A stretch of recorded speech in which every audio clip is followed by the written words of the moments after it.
أعوذ بالله من الشيطان الرجيم. بسم الله الرحمن الرحيم. إذا جاءك المنافقون قالوا نشهد إنك لرسول الله والله يعلم إنك لرسوله والله يشهد إن المنافقين لكاذبون. سورت کا نام ہے سورۃ المنافقون. مدنی سورت ہے، 11 آیات پر مشتمل ہے، 2 رکوعات ہیں. نزول کے اعتبار سے اس کا نمبر ہے 104. سورۃ الحج کے بعد نازل ہوئی ہے.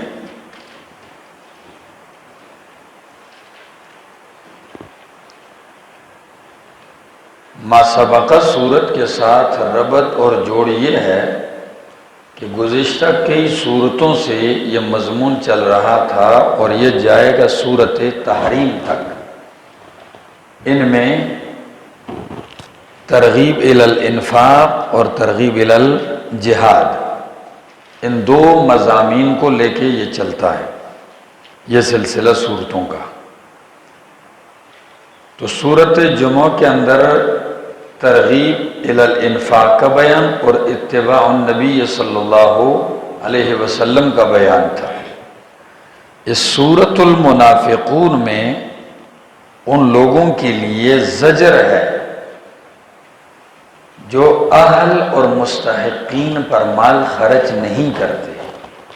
تو سورت کا دعویٰ ہے الزجر لمن لم ينفق الاموال على اہلہ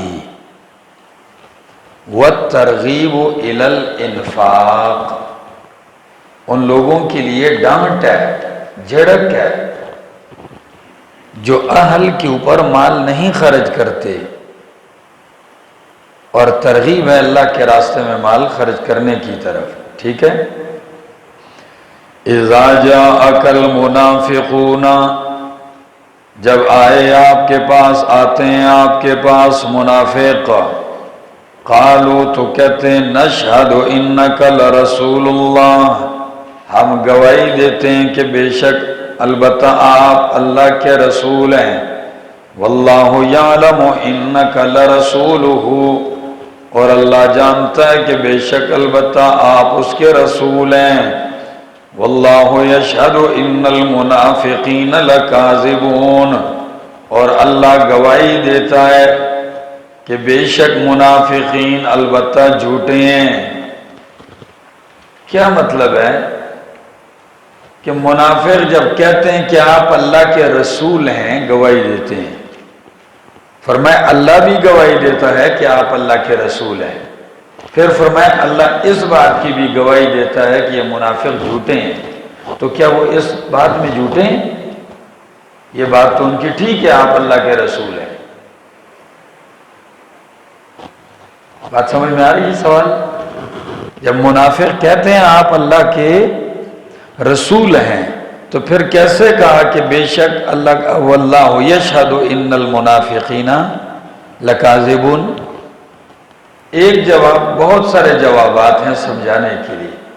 ایک یہ دیا کہ یہ دعویٰ کہ آپ اللہ کے رسول ہیں، یہ الفاظ جھوٹے نہیں ہیں، ان کی زبان ان کی دل کے موافق نہیں ہے. اس تضاد زبانی اور تضاد قلبی کو کس سے تعبیر کیا؟ جھوٹ سے. کہ دل میں آپ کو نبی نہیں مانتے، آپ کے مخالف ہیں، زبان سے جو اقرار کر رہے ہیں تو یہ کس کا کر رہے ہیں؟ جھوٹ کا. سمجھ میں آ رہی؟ یا دوسرا جواب یہ دیا کہ منافق اس جملے میں نہیں جھوٹے بلکہ ما بعد میں آنے والے. ٹھیک ہے نا؟ ہاں، بعد میں آنے والے وہ ایک مضمون میں انشاءاللہ اس کا ذکر کرتا ہوں.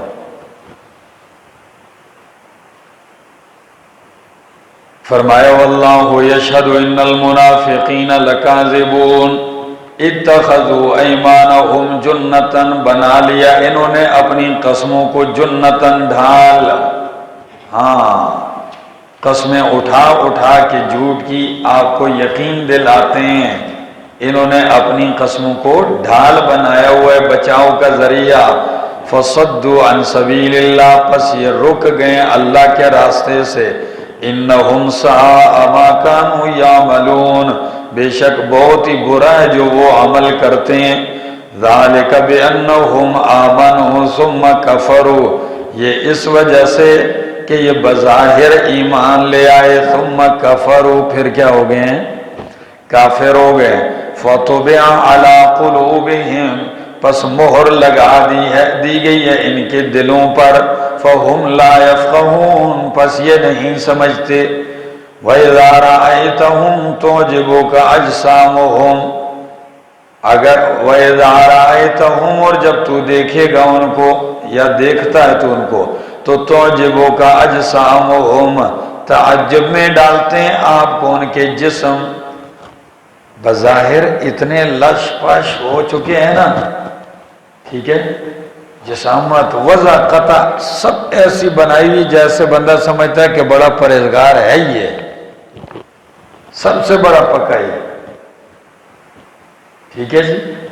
فرمایا جب تو ان کو دیکھتا ہے تو تعجبک اجسامہم، بھلے لگتے ہیں آپ کو ان کے جسے، وَإِن يَقُولُوا تَسْمَعْ لِقَوْلِهِمْ، اور اگر بات کریں بولیں تو تسمع لقولہم، تو کان لگائے ان کی بات کی طرف۔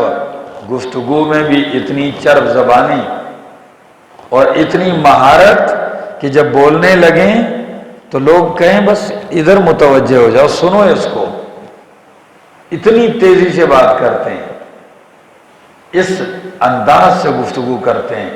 جیسے کہ پہلے گزرا ہے ایک مقام پہ کہ جب آپ کے پاس آتے ہیں تو وَيُشْهِدُ اللَّهَ عَلَى مَا فِي قَلْبِهِ وَهُوَ أَلَدُّ الْخِصَامِ، کہ اللہ کو گواہ بناتا ہے اس پر جو اس کے دل میں، کہ اللہ گواہ ہے میرے دل پر کہ میں آپ سے بڑی محبت کرتا ہوں، بڑا پیار ہے۔ اور جب آپ کی مجلس سے گزرتا ہے تو سعیٰ فی الارض لیفسد فیہا ویہلک الحرث والنسل، ٹھیک ہے جی۔ فرمایا وَإِن يَقُولُوا تَسْمَعْ لِقَوْلِهِمْ كَأَنَّهُمْ خُشُبٌ مُّسَنَّدَةٌ، گویا کہ یہ لکڑیاں ہیں، مُسَنَّدَةٌ، دیوار کے ساتھ کھڑی کی ہوئی، گویا کہ یہ لکڑیاں ہیں دیوار کے ساتھ کھڑی کی ہوئی ہیں۔ يَحْسَبُونَ كُلَّ صَيْحَةٍ عَلَيْهِمْ، گمان کرتے ہیں ہر آواز کو اپنے خلاف، ہم العدو، یہی دشمن ہے، فاحذرہم، پس ان سے بچ، قاتلہم اللہ، اللہ ان کو تباہ کرے، انا یؤفکون، کہاں یہ پھیرے جا رہے ہیں۔ اس آیت کو سمجھیے، کأنہم خشب مسندہ، فرمائے یہ منافق ایسے ہیں کہ دیوار کے ساتھ کھڑی کی گئی لکڑیاں ہیں۔ مفسرین نے اس آیت کو سمجھانے کے لیے اپنے اپنے انداز اختیار کیے ہیں۔ میرے شیخ ایک انداز یہ ذکر کرتے ہیں، وہ فرماتے ہیں کہ لکڑی جو ہوتی ہے یہ کئی قسم کی ہوتی ہے، کچھ ایسی ہوتی ہے کہ آپ جلائیں تو کام آتی ہے، بالن وغیرہ کے، کچھ لکڑیاں ایسی ہوتی ہیں جن سے گھر کی زینت کا سامان بن جاتا ہے، آرائش کا، کرسیاں، صوفے، دیکھو ڈیسک وغیرہ بن جاتے ہیں۔ کچھ لکڑیاں ایسی ہوتی ہیں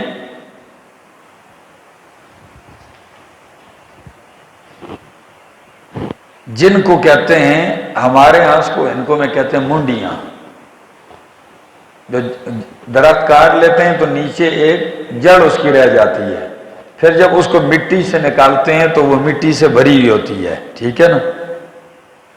ان چیزوں کو لا کے دیوار کے ساتھ کھڑے کر دیے جاتے ہیں تاکہ یہ خشک ہو تو جلانے کے کام آئیں، کیونکہ کاٹا ان کو نہیں جا سکتا کلاڑے کے ذریعے، کلاڑا بھی کام نہیں کرتا ان پہ، فرنیچر ان سے نہیں بن سکتا، اور اٹھا کے اس پورے منڈی کو آپ کسی تندور وغیرہ چولہے میں بھی نہیں رکھ سکتے، تو بیچارہ زمیندار یا کوئی لے آ کے اس کو دیوار کے ساتھ کھڑی کر دیتے ہیں کہ یہ خشک ہو۔ وہ پڑے پڑے جب ایک طرف اس کی خشک ہوتی ہے تو زمیندار اس کو دھوپ کی طرف اس کا دوسرا رخ کر دیتے ہیں۔ اب جب دوسرا رخ کرتے ہیں تو دیکھتے ہیں وہ دوسرا پہلا جو خشک ہوا تھا نا وہ پھر گیلا ہو چکا ہوتا ہے، سیم اس طرف چلی جاتی ہے۔ وہ کہتا ہے یہ کیا، پھر الٹ کے دوسری جانب کرتا ہے تو وہ سیم اس طرف چلی جاتی ہے، نہ وہ خشک ہوتا ہے نہ وہ کلاڑی سے ٹوٹتا ہے، ٹھیک ہے، ادھر سے خشک ہوتا ہے تو ادھر گیلا ہو جاتا ہے، ادھر سے گیلا ہوتا ہے تو ادھر خشک ہو جاتا ہے۔ اس منڈی کا بندوبست نہیں ہوتا، کیا کریں؟ تو قرآن نے کہا یہ منافق وہی منڈی ہے، کیا، جس سے آپ کسی قسم کا کام فائدہ نہیں لے سکتے، ٹھیک ہے نا۔ یہ کبھی آپ کو ایک رخ دکھائے گا، کبھی آپ کو دوسرا رخ دکھائے گا۔ پتہ نہیں میری بات آپ سمجھ گئے؟ فرمایا کأنہم خشب مسندہ، گویا کہ وہ لکڑیاں ہیں مسندتن، ٹیک لگا کے کھڑی کی ہوئی دیوار کے ساتھ، یحسبون کل صیحۃ علیہم، یہ منافق جب بیٹھے ہوتے تو ان کو ہر وقت یہ خطرہ لگا رہتا کوئی صورت ہمارے خلاف نہ آ جائے، اور جب بھی کوئی ایسی صورت آتی جس میں رگڑا نکالا ہوتا منافقین کا یا کوئی ترغیب ہوتی، یہ سمجھتے کہ یہ صورت ہمارے خلاف آ گئی، چونکہ وہ منافق تھے، دل کے مریض تھے، دل بیمار تھے نفاق کے، تو ہر آواز اٹھنے والی وہ اپنے خلاف سمجھتے تھے۔ بات سمجھ میں آ گئی؟ جیسے آپ تقریر کرتے ہو تو چوری کا رد کریں تو چور کہے گا میرے خلاف لگا ہوا ہے، جھوٹے کے خلاف بولتے ہیں تو جھوٹا سمجھتے ہیں، میرے خلاف بولتے ہیں۔ تو منافق کی حالت یہ ہے کہ یہ ہر آیت اور ہر آواز اپنے خلاف سمجھتا ہے۔ یحسبون کل صیحۃ علیہم، فرمایا ہم العدو، یہی دشمن ہے، پہچان لو یہی دشمن ہے، فاحذرہم، بچ کے رہ ان سے، قاتلہم اللہ، اللہ ان کو مارے، قتل کرے، یعنی ہلاک ہوں، برباد ہوں یہ، انا یؤفکون، کہاں الٹے پھیرے جا رہے ہیں۔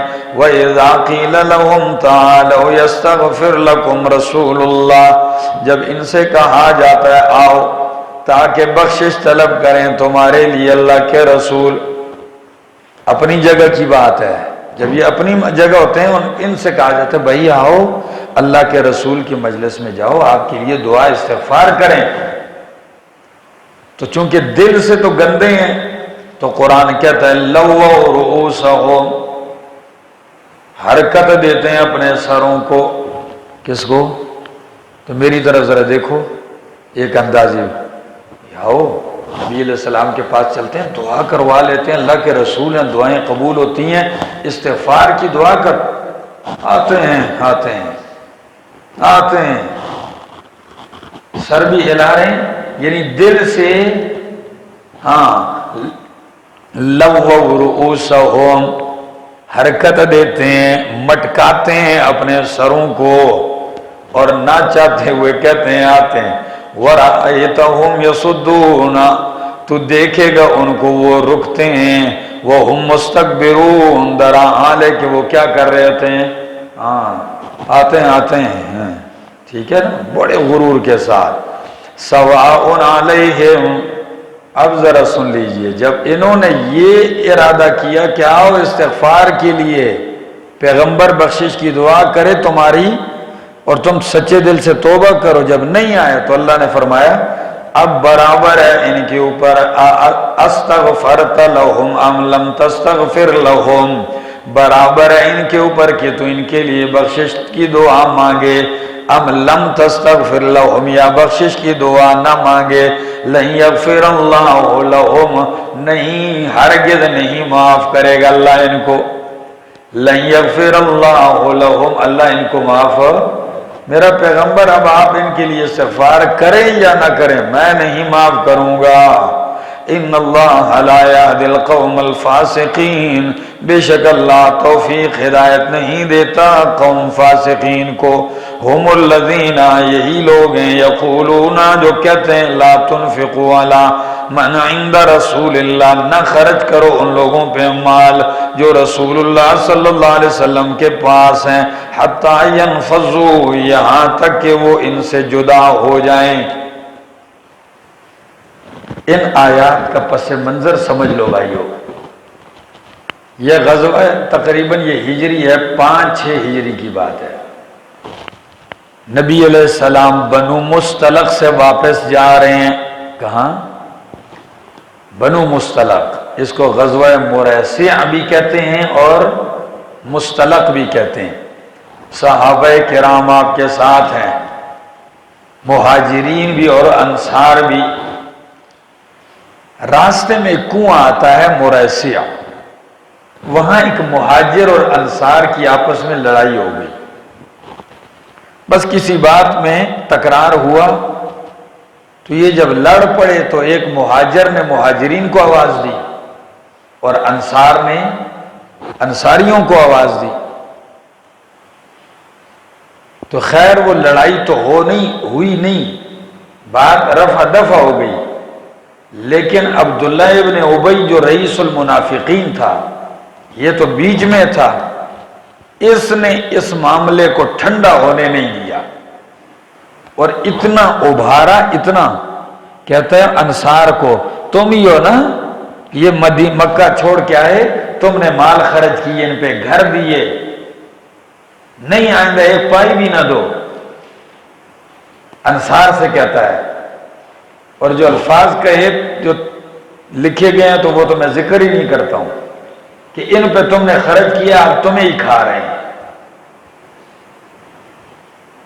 تو بند کر دو، ان پہ آج کے بعد پیسے خرچ نہ کرو، تاکہ یہ نبی علیہ السلام کے، یہ اس لیے ساتھ ہر وقت بیٹھے رہتے ہیں کہ آپ لوگ مال خرچ کرتے ہو اور یہ نبی علیہ السلام کی محفل میں بیٹھ کے جو مست ہو گئے، اب تمہارے ساتھ یہ حشر کر دیا۔ حالانکہ انصار نے ایسی بات نہیں کی، لیکن یہ بدبخت آدمی، اس نے اس بات کو بس ہوا دینا شروع کی ہے، کسی صورت یہ نہیں رک رہا۔ پھر بات یہاں سے چلتے چلتے آگے بڑھتی گئی، راستے میں اس نے ایک اور بات کہہ دی، کہنے لگا ہم بس، ہم جو عزت دار ہیں نا، یہ مدینہ جا کے ان ذلیلوں کو مدینہ سے نکالیں گے۔ اللہ کے پیغمبر صلی اللہ علیہ وسلم کو کہا اور صحابہ کو کہا اور اپنے آپ کو عزت دار کہا۔ یہ بات حضرت زید بن ارقم نے سن لی، یہ اس وقت چھوٹی عمر کے تھے، انہوں نے جا کے اپنے چچا کو بتلا دیا کہ عبداللہ ابن ابی نے اللہ کے پیغمبر کے بارے میں یہ الفاظ کہے ہیں۔ چچا نے جا کے نبی علیہ السلام سے کہہ دیا کہ عبداللہ بن ابی نے تو یہ جملے کہے ہیں۔ نبی علیہ السلام نے کہا بلاؤ اس کو۔ جب عبداللہ ابن ابی ابن سلول آ گیا، نبی علیہ السلام نے کہا آپ نے یہ بات کہی ہے؟ اللہ کی قسم، استغفر اللہ، میں تو یہ سوچ بھی نہیں سکتا ہوں، یہ لڑکے نے کہی ہے۔ تو الٹا اوپر ہو گیا، کہنے لگا اچھا ہم بزرگوں کی بات پہ یقین نہیں ہے آپ کو، اور یہ چھوٹے سے لڑکے چھوکرے کے اوپر آپ نے اعتماد کر لیا ہے، ان کی باتوں کا کیا اعتبار ہے؟ بس جب اتنی قسمیں اٹھائیں، نبی علیہ السلام نے زید کو جھڑک دیا، سخت سست کا۔ زید فرماتے ہیں چچا نے بھی مجھے کوسا کہ آپ نے ایسی بات کیوں کی ہے، اور اللہ کے پاک پیغمبر صلی اللہ علیہ وسلم نے بھی جھڑکی دے دی۔ کہتے ہیں اتنا پریشان ہوں کہ یا اللہ، سنا تو میرے کانوں نے ہے، لیکن اب میں اس کو ثابت کیسے کروں؟ سارا نزلہ تو میرے اوپر آ گیا۔ کہتے جب تھوڑا سا آگے گیا، مجھے نہیں پتا تھا قافلہ چل رہا ہے، راستے میں نبی علیہ السلام میرے پاس سے یوں گزرے، میں غم میں جا رہا ہوں، نبی علیہ السلام نے میرا کان ایسے آہستہ سے مروڑ کے میری طرف دیکھا اور مسکرا کے چل گیا۔ بولے نہیں. بات سمجھ میں آ رہی؟ کہتے ہیں ایسے کان کو ایسے مروڑا پیار سے چل دیے. تھوڑی دیر بعد دیکھتا ہوں تو ابو بکر صدیق رضی اللہ تعالیٰ عنہ آگے. کہنے لگے نبی علیہ السلام نے آپ کو کچھ کہا ہے؟ میں نے کہا جی کچھ بھی نہیں کہا، صرف میرے کان کو ایسے ہلکا پیار سے ایسے رگڑا دے کر اور چلے گئے. تو زید کیا کہتے ہیں؟ کہتے ہیں اللہ کی قسم اس پیار کی ادا میں اتنا سکون اور راحت مجھے ملا کہ کائنات کی ساری دولت اس کے مقابلے میں کچھ نہیں تھی. ابو بکر صدیق نے مجھے کہا زید اللہ نے تیری صفائی کر دی ہے، اللہ نے تیری تائید کر دی ہے. کہتے ہیں میں خاموش ہو گیا. حضرت عمر نے بھی یہی بات دہرائی. پھر جب نبی علیہ السلام کی محفل میں گیا تو نبی علیہ السلام نے بلایا راستے میں، فرمایا لڑکے کے کانوں نے جو کچھ سنا تھا ٹھیک سنا تھا. اللہ، لڑکے کے کانوں نے جو سنا تھا ٹھیک سنا تھا. یہ بات چونکہ عبداللہ بن ابی ان کا بیٹا ہے، ان کا نام ہے حضرت عبداللہ رضی اللہ تعالیٰ، وہ مخلص صحابی ہیں. باپ منافقین کا سرغنہ ہے اور بیٹا پکا مخلص صحابی ہے. اس کو جو پتا چلا، اب اللہ بدلہ کیسے لیتا ہے اللہ کے اپنے پیغمبر کا، عجیب انداز ہے. بس اس نے کہا جی باپ کا علاج میں خود کروں گا. اس نے اللہ کے پاک پیغمبر کو ذلیل کہا ہے، نعوذ باللہ. چلو میں کرتا ہوں. مدینہ قریب آ گیا، راستے میں یہ کھڑا ہو گیا، بگڑ گیا، تلوار ہاتھ میں کھڑا. اللہ کی قسم یا تو میرا باپ یہ کہے گا ادھر کہ میں ذلیل ہوں، رسول اللہ اور مومنین عزت دار ہیں، یا میں اس کا سر اڑاؤں گا. اب باپ بڑا تو میں نے نہیں کہا، انہوں نے کہا خدا کی قسم بس اس کے علاوہ کوئی صورت نہیں، یا یہ کہے گا کہ میں سب سے بڑا ذلیل ہوں اور اللہ کے رسول سب سے بڑے عزت دار ہیں اور مومنین عزت دار ہیں. جب اس نے دیکھا کہ بیٹا اس حد تک آگے جا چکا کہ کسی صورت بات اس نے یہ کہہ دیا، یہ جملہ کہا، پھر مدینہ میں داخل ہوا. تو جملے اس نے پہلے کیا کہے تھے کہ مدینہ میں عزت دار جائیں گے، ذلیلوں کو نکالیں گے. وہی اپنا تھوکا ہوا خود اب کیا کر رہا ہے، چاٹ رہا ہے اور کہہ رہا ہے کہ ذلیل ہم ہیں، عزت دار تو رسول اللہ ہیں. سنیے فرمایا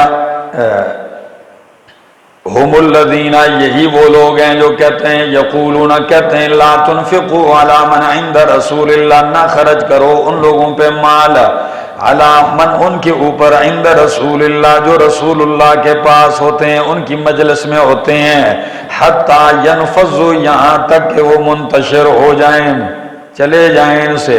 وَلِلَّهِ خَزَائِنُ السَّمَاوَاتِ وَالْأَرْضِ، اللہ ہی کے لیے خزانے ہیں زمین، آسمان و زمین کے. وَلَكِنَّ الْمُنَافِقِينَ لَا يَفْقَهُونَ، لیکن منافق نہیں سمجھتے، وہ کہتے ہیں ہم خرچ کر رہے ہیں. یقولون، کہتے ہیں، لَإِنْ رَجَعْنَا إِلَى الْمَدِینَةِ، اگر ہم لوٹے مدینہ تو لَيُخْرِجَنَّ الْأَعَزُّ مِنْهَا الْأَذَلَّ، تو ضرور بضرور نکالیں گے الْأَعَزُّ جو سب سے زیادہ عزت دار ہے، منہا اس مدینے سے، الْأَذَلَّ جو سب سے بڑا ذلیل ہے اس کو. ٹھیک ہے، یہ کہا وَلِلَّهِ الْعِزَّةُ وَلِرَسُولِهِ وَلِلْمُؤْمِنِينَ. جواب للہ العزت ولرسولہ وللمؤمنین، اللہ ہی کے لیے عزت ہے اور اللہ کے رسول کے لیے، وللمؤمنین اور مومنین کے لیے. عزت کس کے لیے؟ اللہ اور اس کے رسول اور مومنوں کے لیے. وَلَكِنَّ الْمُنَافِقِينَ لَا يَعْلَمُونَ، لیکن منافق نہیں جانتے. یا ایھا الذین آمنوا، اے ایمان والو، لا تلھکم اموالکم ولا اولادکم عن ذکر اللہ، اے مومنو نہ تمہیں غفلت میں ڈالیں تمہارے مال اور نہ تمہاری اولاد، عن ذکر اللہ، اللہ کی یاد سے. وَمَن يَفْعَلْ ذَلِكَ، اور جو یہ کام کرے گا، یعنی اولاد اور مال کی وجہ سے غفلت میں پڑ جائے گا، فَأُولَٰئِكَ هُمُ الْخَاسِرُونَ، یہی لوگ کیا ہیں؟ خسارے میں پڑنے والے۔ وَأَنفِقُوا مِمَّا رَزَقْنَاكُمْ، خرچ کرو اس میں سے جو ہم نے تمہیں رزق دیا ہے، مال دیا ہے، مِن قَبْلِ أَن يَأْتِيَ أَحَدَكُمُ الْمَوْتُ، اس سے پہلے کہ آئے تم میں سے کسی ایک کو موت، فَيَقُولَ، پس وہ کہے، رَبِّ لَوْلَا أَخَّرْتَنِي إِلَىٰ أَجَلٍ قَرِيبٍ، اے میرے رب کیوں تو نے مہلت نہیں دی مجھے، کیوں تو نے مجھے مؤخر نہیں کیا، اِلَىٰ أَجَلٍ قریب، ایک قریب مدت تک کے لیے، یعنی اللہ تو مجھے تھوڑی سی مہلت دیتا تو فَأَصَّدَّقَ وَأَكُن مِّنَ الصَّالِحِينَ، تو میں صدقہ کرتا اور ہوتا میں صالحین میں سے۔ تو جواب کہ موت کے بعد اب یہ کہتے ہو، موت کے بعد ایسے جملوں کا کوئی فائدہ ہے؟ فرمایا لن یؤخر اللہ ولن یؤخر اللہ نفسا، اور ہرگز اللہ مؤخر نہیں کرتا نفسان، کسی نفس کو، اذا جاء اجلها، جب اس کا وقت مقرر آ جاتا ہے، واللہ خبیر بما تعملون، اور اللہ خبر رکھنے والا ہے اس کی جو تم عمل کرتے ہو۔